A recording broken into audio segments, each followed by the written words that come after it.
Dear students, हम chapter 2 reproduction in flowering plants की exercises कर रहे हैं और अभी तक हम इसके 6 क्वेश्चन कर चुके हैं।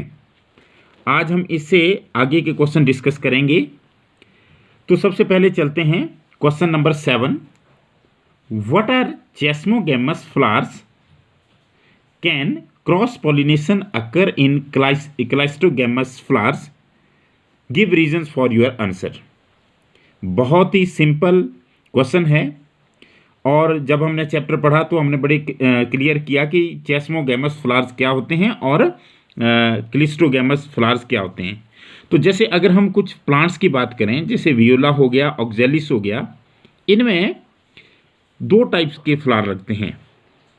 एक नॉर्मल फ्लावर्स होते हैं जिनमें एक्सपोज्ड रिप्रोडक्टिव स्ट्रक्चर्स होते हैं, मतलब उनके एंथर्स और स्टिग्मा एक्सपोज्ड होते हैं, जैसे दूसरे नॉर्मल फ्लावर्स की तरह। दूसरे फ्लावर्स इनमें ऐसे होते हैं जो बंद रहते हैं, they never open at all. तो जो नॉर्मल फ्लावर्स की तरह फ्लावर होते हैं with exposed reproductive structures, they are called as chasmogamous, और जो क्लोज रहते हैं they are called as cleistogamous. अब इसका जो सेकंड पार्ट है कि क्या क्लाइस्टोगैमस में क्रॉस पॉलिनेशन हो सकती है, तो इसका आंसर होगा नहीं हो सकती। इसलिए नहीं हो सकती क्योंकि क्रॉस पॉलिनेशन के लिए एक तो फ्लावर का ओपन होना जरूरी है, ताकि किसी दूसरे फ्लावर से या दूसरे प्लांट के फ्लावर से पोलन ग्रेन्स आए और उस फ्लावर तक पहुंचे, पर यहाँ पर ये हमेशा बंद रहते हैं। दूसरा रीज़न ये है कि यहाँ पर जो स्टिग्मा और एंथर्स होते हैं वो बहुत नज़दीक होते हैं, तो इसलिए क्रॉस पॉलिनेशन के कोई चांस नहीं है। अगर हम इसके आंसर की बात करें तो आंसर इस तरह से होगा, some plants like viola and oxalis have 2 types of flowers, chasmogamous and cleistogamous. The flowers which have exposed reproductive structure, that is anthers and stigma are exposed. Similarly, the flowers of other species, these flowers are called as chesmogamous flowers. On the other hand, the flowers which never open at all, they are called as cleistogamous flowers. Now, the second part is cross pollination cannot occur in cleistogamous flowers as they never open at all and the anther and stigma are very close to each other. That's why there is no chance of cross pollination. तो अब हम next question की बात करते हैं। Next question number 8, mention 2 strategies to prevent self pollination in flowers. अब आपको पता है कि अगर सेल्फ पॉलिनेशन हो तो उससे इनब्रीडिंग डिप्रेशन होती है। इसको रोकने के लिए प्लांट्स के अंदर बहुत सारी स्ट्रेटजी होती है, उनमें से केवल हम 2 डिस्कस करना चाहेंगे। The strategies to prevent the self pollination in flowers are self incompatibility. Now what is self incompatibility? It is the inability of pollen to germinate on the surface of stigma of the same species due to genetic reason. मतलब क्या होता है, एक genetic mechanism होता है जिसकी वजह से जो पोलन ग्रेन होते हैं वो इनकम्पेटिबल होते हैं स्टिग्मा के ऊपर जर्मिनेट करने के लिए। इस प्रोसेस को सेल्फ इनकम्पेटिबिलिटी कहा जाता है। तो पहला जो रीजन है, पहली जो स्ट्रेटजी है, that is self incompatibility, and this self incompatibility prevents the self pollination in flowers. Now the second is dichogamy. Now what is dichogamy? Dichogamy का मतलब होता है कि pollens and stigma they mature at different time. उनमें synchronous development नहीं होगी, maturity उनकी synchronous नहीं होगी, इस वजह से वो सेल्फ इनकम्पैटिबल रहेंगे। तो इसमें 2 कंडीशन हो सकती है, either it is protandry. Protandry का मतलब होता है व्हेन एंथर मेच्योर फर्स्ट, और दूसरी इसमें कंडीशन हो सकती है प्रोटोगाइनी। तो यहाँ पे क्या मेच्योर कर जाएगा? Stigma matures first. तो इस वजह से ये सेल्फ पॉलिनेशन नहीं होगी। तो ये हमने क्वेश्चन नंबर 8 को डिस्कस किया। इसके अलावा एक और स्ट्रेटेजी होती है जिसे हर्कोगेमी कहते हैं। वहाँ पर फिजिकल बैरियर होते हैं और उन फिजिकल बैरियर की वजह से सेल्फ पॉलिनेशन नहीं हो पाता। क्वेश्चन नंबर 9 है, what is self incompatibility, why does self pollination not lead to seed formation in self incompatible flowers. कि सेल्फ इनकम्पैटिबिलिटी क्या होती है और सेल्फ पॉलिनेटेड फ्लावर्स में सीड फॉर्मेशन क्यों नहीं होती अगर वो सेल्फ इनकम्पैटिबल हो। No the first of all we will discuss the definition. Now what is self incompatibility? The genetic mechanism that prevents self pollination is called self incompatibility, or we can say it refers to the inability of plant with functional pollen to set seeds when self pollinated.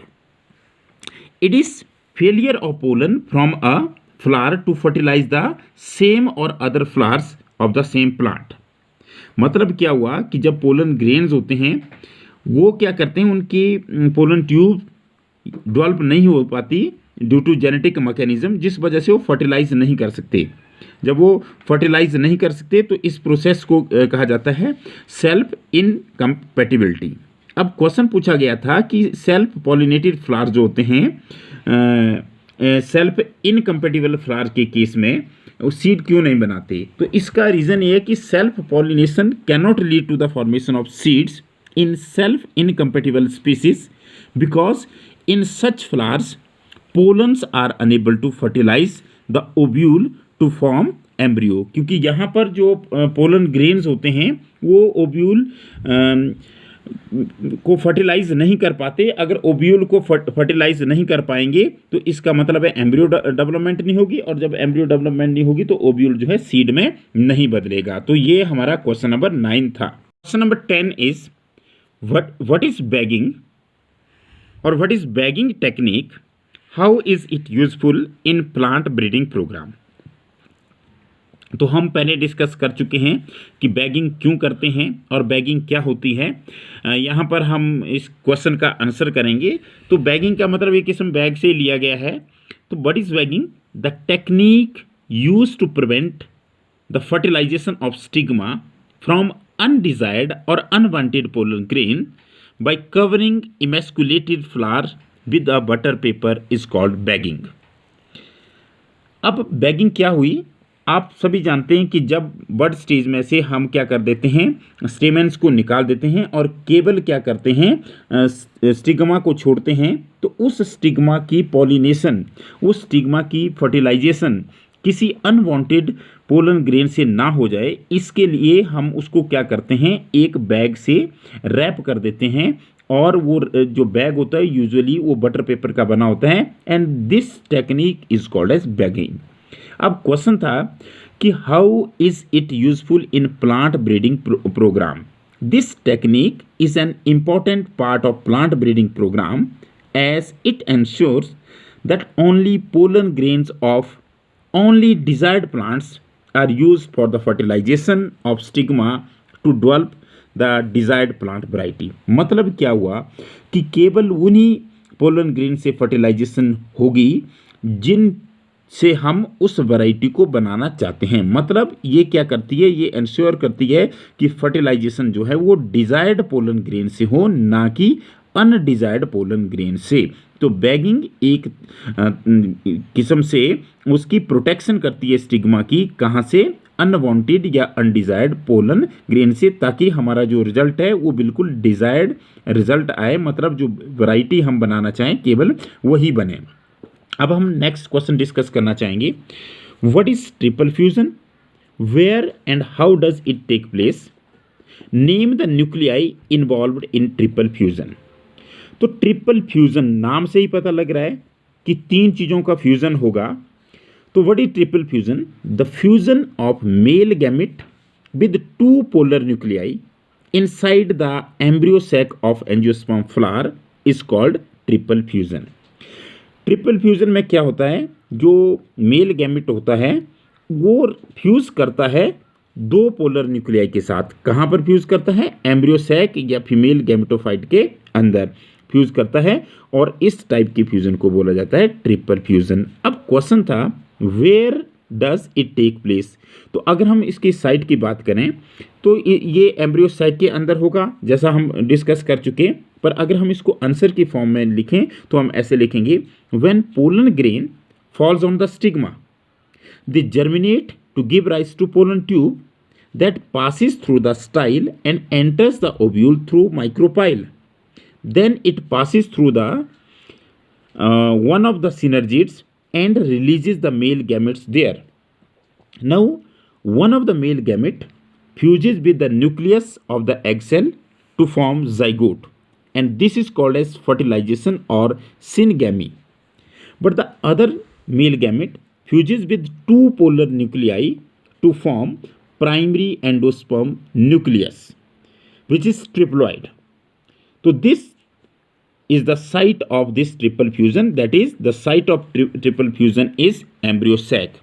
अब इसका जो last part था वो है name the nuclei involved in the triple fusion. तो बहुत ही simple है, ट्रिपल फ्यूजन में दो पोलर न्यूक्लियाई होते हैं और एक मेल गैमेट होता है जो इसमें इन्वॉल्व होता है। तो two polar nuclei and one male gamete are involved in triple fusion and they form primary endosperm nucleus which changes into primary endosperm cell and then it forms the endosperm.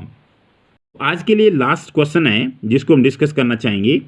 Question number 12, why do you think zygote is dormant for some times in fertilized ovule? जब ovule fertilise हो जाता है उसके बाद भी zygote एकदम embryo में develop नहीं होता, वो थोड़े समय के लिए डॉर्मेंट रहता है। ऐसा क्यों होता है? तो आप जानते हैं कि एम्ब्रियो को डेवलप होने के लिए फूड की आवश्यकता होती है और एम्ब्रियो को डेवलपिंग एम्ब्रियो के लिए फूड प्रोवाइड करता है एंडोस्पर्म। तो इसका मतलब ये हुआ कि जब तक एंडोस्पर्म की डेवलपमेंट नहीं होगी तब तक जाइगोट की डेवलपमेंट एम्ब्रियो में नहीं होगी। इसलिए जाइगोट वेट करता है ताकि एंडोस्पर्म पूरी तरह से डेवलप कर जाए और उसके बाद फिर वो चेंज हो जाता है, डेवलप कर जाता है एम्ब्रियो में। तो now the answer is the endosperm provides food for growing embryo and after the formation of endosperm the further development of embryo from the zygote starts. Hence, zygote remains dormant for some time and waits the endosperm to develop from primary endosperm cell resulting from the triple fusion.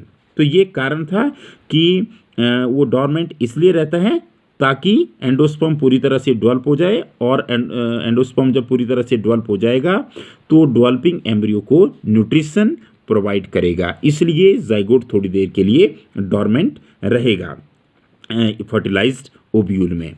तो अब इसमें केवल हमारे 6 questions बचे जिनको हम next video में discuss करेंगे। Thank you very much.